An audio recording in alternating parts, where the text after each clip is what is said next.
Hi students, நான் உங்கள் வெற்றிக்கார் கண்ட்லேருந்து கல்யாண்குமார் பேசுகிறேன். ஒரு மாணவர் தமிழ்நாட்டை பொறுத்த வரைக்கும் இன்ஜினியரிங் படிக்கிறதுக்கு டீம்டு டு பி யூனிவர்சிட்டியை சூஸ் பண்ணுறாரு அப்படின்னா அவருக்கு இருக்கக்கூடிய மிக முக்கியமான 2 சாய்ஸஸ், ஒன்று அமிர்தா, இன்னொன்று விஐடி. இந்த 2 கல்லூரிகளை தான் நம்ம இந்த வீடியோவில் வந்து ஷார்ட் அண்ட் ஸ்வீட்டாக கம்பேர் பண்ண போகிறோம். நிறைய முக்கியமான ஆஸ்பெக்ட்ஸ் பற்றி பேச போகிறோம். சரிங்களா ஸ்டூடெண்ட்ஸ்? கண்டிப்பாக இது நிறைய மாணவர்களுக்கும் பெற்றோர்களுக்கும் யூஸ்ஃபுல்லாக இருக்கும். ஸோ நேரடியாக வீடியோக்குள்ளே போகிறதுக்கு முன்னாடி ஸ்டூடெண்ட்ஸ், உங்களுக்கு ஒரு சின்ன ரெக்வஸ்ட். நம்ம சேனலுக்கு இப்போ தான் வந்திருக்கீங்கன்னா நம்ம சேனலை சப்ஸ்கிரைப் பண்ணிடுங்க. இந்த வீடியோ உங்களுக்கு யூஸ்ஃபுல்லாக இருந்துச்சுன்னா லைக் பண்ணி கிளிக் பண்ணி உங்கள் ஃப்ரெண்ட்ஸ்க்கு ஷேர் பண்ணுங்கள். சரியா? ஃபஸ்ட்டு ரேங்கிங்கில் பார்ப்போம்.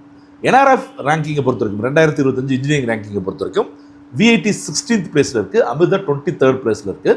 ஓவரால் யூனிவர்சிட்டி ரேங்கை பொறுத்த வரைக்கும் அமிர்தா 8வது இடத்துலையும் விஐடி 12வது இடத்துலையும் இருக்குது. சரிங்களா? ஸோ இன்ஜினியரிங் பொறுத்த வரைக்கும் விஐடிக்கு கொஞ்சம் பிராண்ட் வேல்யூ கூட இருக்குது. ரைட்டா? ஃபீஸ் ஸ்ட்ரக்சர், அதாவது பட்ஜெட் பார்த்தலாம். விஐடியில் கேட்டகரி 1ல் நீங்கள் ஜாயின் பண்ணிங்கன்னா 1.98 lakh பர் இயர் வரும். மொத்தமாக 8 வருஷம் ஆகும். இதே கேட்டகரி 5 லெவலில் போயிட்டீங்கன்னா 4.9 lakh பர் இயர் வந்துடும். கிட்டத்தட்ட உங்களுடைய டோட்டல் வந்து 20 லட்ச ரூபா வந்துடும். சரிங்களா? அதாவது அமிர்தாவை பொறுத்தவரைக்கும் ஸ்லாப்ல 1ல் போனீங்கன்னா 1.5 lakh பர் இயர் வரும். 4 வருஷத்துக்கு 6 லட்ச ரூபா வரும். ஸ்லாப் 4ல் 6 lakh பர் இயர் வந்துடும். கிட்டத்தட்ட 24 லட்ச ரூபா வரும். சரிங்களா? ஸோ இதில் பட்ஜெட் அப்படின்னு பார்த்தீங்கன்னா அமிர்தா ஸ்லாப் 1ல் ஜாயின் பண்ணுறது. ரைட்டா? ஹாஸ்டல் அண்ட் ஃபுட்டை பொறுத்த வரைக்கும் விஐடி ஹாஸ்டல் வந்து 70,000லேருந்து 1.3 லட்ச ரூபா வரைக்கும் வரும். அதே அமிர்தா ஹாஸ்டல் வந்து 78,000. சரிங்களா? ஸோ இதில் விஐடியில் வந்து நிறைய வெரைட்டி இருக்கும். சரிங்களா students?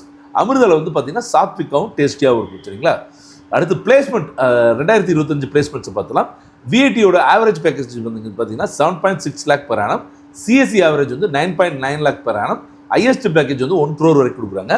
அமிர்தாவோட average 9.08 lakh per annum. இதில் சிஎஸ்சியில் 12 lakh per annum கொடுக்குறாங்க. Highest package 80. சரியா? ஸோ ஆவரேஜ் பேக்கேஜ் பார்க்கும்போது அமிர்தா வந்து டாப்பில் வந்துடுது. ரைட்டுங்களா?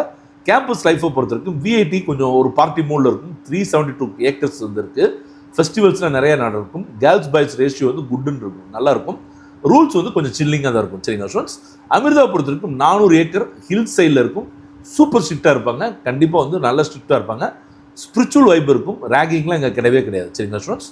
கட்டாவை பொறுத்த வரைக்கும் விஐஇஇயில் நீங்கள் 8,000லேருந்து 10,000 ரேங்க் வாங்கினா சிஎஸ்சி கிடைக்கும். விஐடியை பொறுத்த வரைக்கும். இது ஏஇஇயில் பொறுத்த வரைக்கும் 12,000லேருந்து 15,000 ரேங்க் எடுத்தால் கூட நீங்கள் சிஎஸ்சி ஜாயின் பண்ண முடியும். சரிங்களா?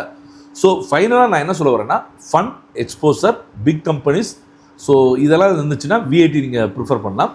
Highest average package, discipline, fees வேணும்னா உங்களுக்கு அமிர்தா கேம்பஸ் வந்து உங்களுக்கு கரெக்டாக இருக்கும். அதுவும் முக்கியமாக அமிர்தா கோயம்புத்தூரை பற்றி நான் சொல்கிறேன். சரிங்களா ஸ்டூடெண்ட்ஸ்?